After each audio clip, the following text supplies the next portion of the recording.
on, you guys? My name is Rage, and we are back today with a casual review video for my account overall. Officially, it has actually been 500 days, so hoping to just show you guys what I got right now in terms of total team power, teams I'm really using right now, really where I am in the game with respect to the days logged in. And last but not least, we can quickly, I know a couple of people reached out in terms of curiosity, just wondering what I use in Alliance War.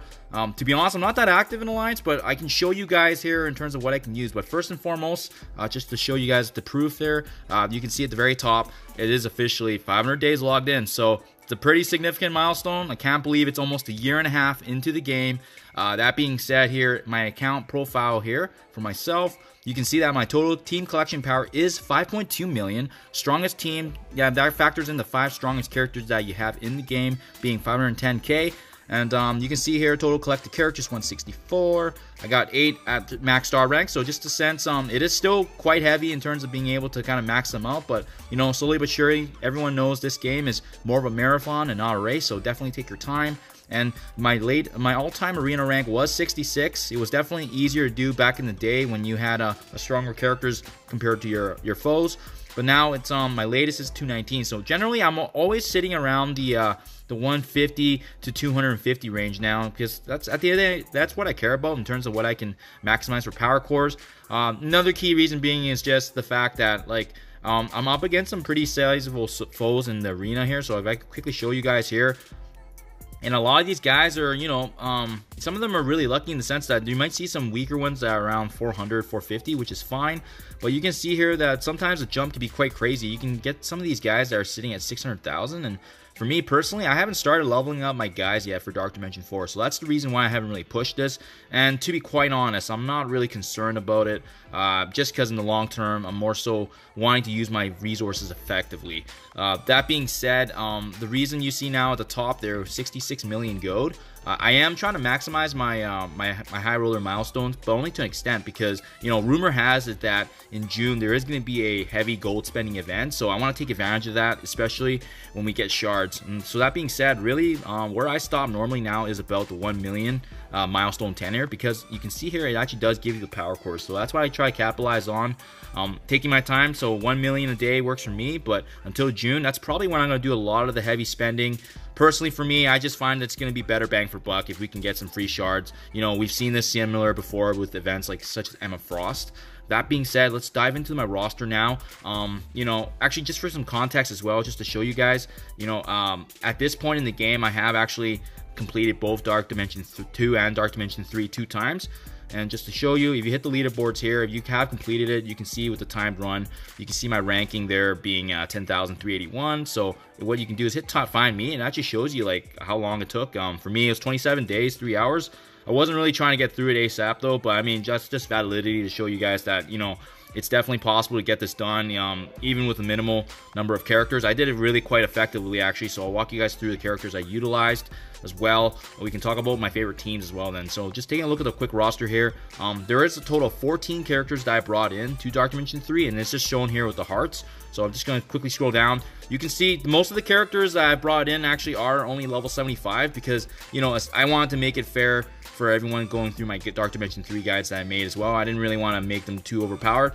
Once I was finally done, I started finally leveling up characters. Like, for instance, Mr. Sinister now is level 79. I'm slowly pushing him closer and closer to Dark Dimension 4 viability. But again, I only spend about 1 million gold a day, so that's why it's going to be a slow progress.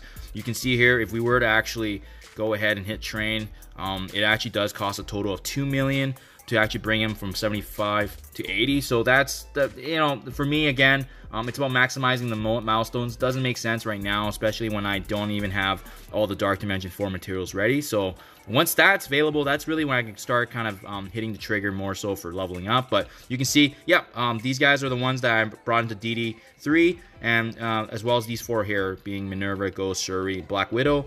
And I also put a heart next to Kestrel and Silver Surfer, because they're the 2 most recent additions in the game, and they are characters I'm focusing on leveling up right now. As you can see, my Silver Surfer is already level 72. I got super lucky with the event. My Kestrel was already a 5, and the 5 red was very much appreciated in the Red Star opening. So very nice. Otherwise, just to give you guys some context here, the strongest characters outside of the ones I utilized in Dark Dimension 3 is Black Bolt, Invisible Woman, Scientist Supreme, and then My power armor team is quite effective and powerful because they were utilized really heavily in the Doom Chapter 3 campaign. So I was able to also finish that, but the key was really having a strong power armor team duo just to have that synergy and whatnot. But you can see with that combination of characters following Dark Dimension 3, generally I only bring my characters, especially if I use them quite a bit, like Black Bolt and Invisible Woman. You can see here that I only do bring them to tier 13 and level 71. And reason being is because any point after that, it does get quite heavy for the gear usage. So that's something just to be mindful of if you guys are preparing. Don't, obviously there's no right way to play the game, but for me, because of Black Bolt and Invisible Woman specifically utilizing bio gear as well, it may not be the best idea to bring them up unless you're planning to also bring them on board to Dark Dimension 3 as well as Dark Dimension 4. So that's why I stopped there. Other than that, you can see most of the characters are usually sitting around level 65 to level 70 if they're used heavily. And other than that, you can see now starting down the list here, some of the more notable characters that I have been bringing up is like Baron Zemo, because he's absolutely amazing in the game. He's also Dark Dimension 3 and Dark Dimension 4 viable, and I utilized him a lot because of the fact that he just adds amazing value for just across all aspects of the game. I was actually able to push him up to show some quick videos on Doom Chapter 2, how he's utilized with his fellow Hydra characters in his team synergy. So very, very beautiful concept there. I do like the fact that they brought on a second Hydra team. That being said, going down the list here, you can see there's a lot of X-Men characters here, like Beast, Colossus, Iceman, all part of the Uncanny and Astonishing, and it's because they're part of the meta as well. And unfortunately, my Supernatural was built up quite a bit because I wanted them to actually push through the Doom Chapter 3, but unfortunately, they just didn't get the love, and they just didn't have the synergy to be able to kind of push forward there. So, didn't really get too much investment there, unfortunately. But hopefully they get a rework in the future, maybe a potential legendary synergize with them. Rumor has it that maybe Blade can be that legendary for their team, but who knows? You just never know what actually is true versus potential rumor mill, right? So working down here, you can see finally then I have the Wave 1 Avengers team, and as well as Yo-Yo being part of the Inhumans. At this point, it's really characters I've kind of utilized through specific parts of the game, but not really pushed all the way. As you can see, they all vary from level 60 to 65. And generally, they're not tier 13. I stop usually at tier 11 or tier 12, depending on the gear usage. Ultron is another amazing character I'm trying to work on as well, as you can see on the right there, especially with the Red Star releases. However, it's going to take a little bit of time to build that up, especially with the Dark Stars actually taking a little bit more over time, and just a little bit of luck as well, right? So that being said here, we're going down the list. You can see aspects of Black Order, you can see the Inhumans, and then as well Guardians of the Galaxy are here. Another two notable characters that have recently been added is Shatterstar and Longshot, and I absolutely love how amazing they are. Unfortunately for me, oh whoops, sorry, I accidentally hit that. Unfortunately for me, Shatterstar and Longshot, they do collide with the mutant gear usage, and that's something I'm kind of keeping mindful right now because of the fact that I am planning to bring, ideally, Mr. Sinister and Emma Frost, potentially Phoenix, into Dark Dimension 4, so may not be the most feasible, unfortunately. There seems to be a lot of great mutant characters in the game, and being free to play and being trying to be effective with my gear, that's where it gets a little bit troublesome, right? So another legendary I am hoping to bring up is Dr. Octopus. I am starting to bring him up now along with the Sinister Six as well as Jubilee, and just because those two are two of the most powerful legendaries in the game. But again, it's that gear crunch, and you can see as we go down here, you're just gonna see aspects of Sinister Six. X-Force hasn't really been brought up the way I want it because unfortunately, again, mutant gear, we're always colliding with resources. And you can see for my Pim Tech guys, they're not really built up as well, unfortunately. Really, Ghost is the key one that stands out. Everyone else is on the bottom here just because it's just going to take time to build them up, right? And really, as I'm scrolling down, these are probably some of the characters that aren't utilized as much as in the game. And personally, for me, when I was going through, I really wanted to kind of synergize value. Shadowland is amazing, don't get me wrong, but unfortunately, again, there's a time and place to level them up, and for me, they're really heavy Alliance War characters, and for me, I just don't have that usage quite yet. Got super lucky with one of my orb openings getting Polaris and a Mega Orb, so that's why she's unlocked there. That being said, if I were to filter and just show you guys my legendary rankings here too, that way I can give you some insight in terms of who I've invested over the past year and a half, essentially. So really, you can kind of get a sense of how important and which ones to prioritize based on how much I've leveled them up. Ebony Maw, Phoenix, Shuri, those three actually were brought into Dark Dimension 3, hence why they're they have the heart as well as them being one of the 3 of the most powerful that I have in this list. Black Bolt and Invisible Woman are 2 amazing characters in the game that will probably provide amazing value for a lot of players, especially transitioning to the new to mid game, and I highly recommend building them up. Only caveat on them, however, is, as I mentioned earlier, the fact that they collide with that biogear usage, and we need all the biomaterials we can get, especially with the symbiotes likely being utilized in DD3 and DD4, and really, there's not really any kind of specific replacement for them right now, just due to how successful and how powerful their synergy is. Next, you see that Star-Lord, Magneto, they have fallen off quite a little bit, in the sense that they're not really utilized in the game as much as before, with Dr. Octopus and Jubilee erupting as really amazing and top legendaries, and really for me, it's just building them up over time, but for sure, they should be up there with Black Bolt and Invisible Woman. Iron Man definitely needs a rework, unfortunately, so wouldn't recommend bringing him up just yet. Nick Fury got some newfound love, especially with Kestrel coming into the game. I am slowly now working him up the ladder. Before, he was on the very bottom along with Iron Man, but, you know, slowly bringing him up because of the fact that with Kestrel now, he's going to get some buffs, and that rework is beautiful for his team synergy, especially non-shield.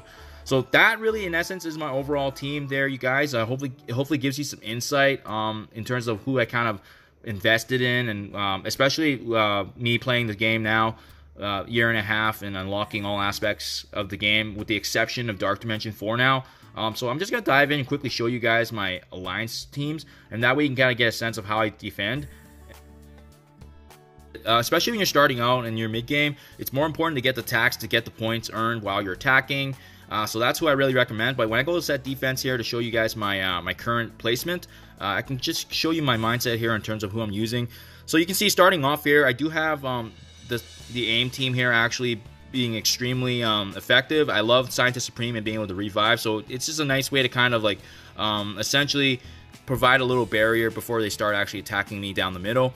My defenders right now, they were my first team built in the game, so that's why they're as powerful as they are, and they were actually the ones that got me through Dark Dimension 1, so that's why they're there. But honestly, I haven't really built them up as of late, but the nice thing is with the Heroes for Hire, it is going to get some newfound love, so I might have to change that up, especially with the Heroes for Hire being a top alliance defense team. Next, I got the pesky Red Skull Hydra team, always there to kind of throw people off, especially when they need to get through all those different revivals, thanks solely to Red Skull.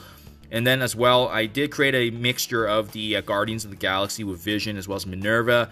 Just some overall great synergies there. I found this team to be quite effective, to be honest, and for their placement right there, it does take advantage of the resources I've already invested in them. Next, you got the Wave 1 Avengers over Asgardians, because honestly speaking, when you have the symbiotes now, it's very easy to counter Asgardians, so that is why I actually broke them up. I know, like for me, when I'm doing Alliance attack, I see the Asgardians team. It's a very, very easy battle for me, just because you just target Greg and Hela. And honestly speaking, I think Asgardians unfortunately have lost their zest because of the fact that the symbiotes directly counter them, especially when you can punch up so easily.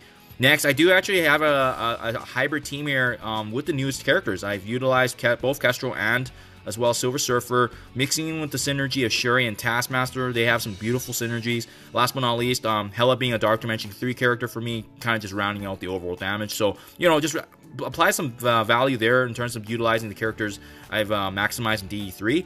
And then as well, the next node is another mixture of my Dark Dimension 3 characters being Mr. Sinister, Emma Frost, as well as Ghost. And then just to top that off with some protection and Invisible Women, as well as Ultron. And last but not least, the classic Black Order to round things off at the very end. So that really, in essence, is my Alliance War defense. I found I do get quite a few defenses because of the synergy.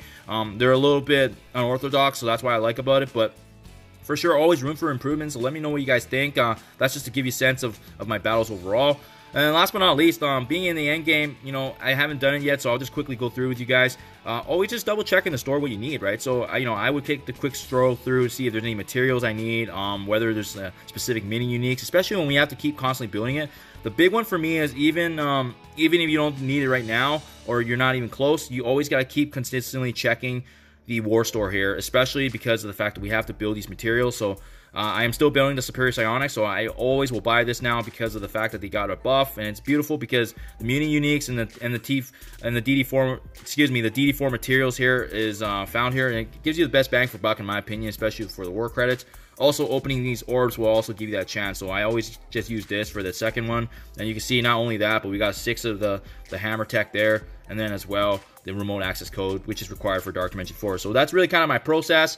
Then I'll double check and go through my raid store to see if there's any specific materials. I am building Focus Catalyst, so this is a big one. I made a video earlier on the fact that the catalysts do run out early, so focus and damage, as well as the basics are the key ones, right? So this one as well, but I've got a hefty amount of that thanks to just me hoarding, so that's good to go there. Blitz store, really, the only thing I usually get is the basics, to be honest, and then at this point, because I've already maximized all the other Blitz characters here, but, you know, that's kind of my process right there, you guys. So that's what's happening in the game right now. Building and waiting for the event that's coming in June, especially for my Dark Dimension 4 characters to be brought in. So I'll let you guys know which my first five I'm bringing in, as well as the overall notes once I go through it. So thank you as always, you guys, for checking out my video. That's my overview of my account in 500 days played and where I'm planning to head next. So thank you as always, and I'll see you in the next one.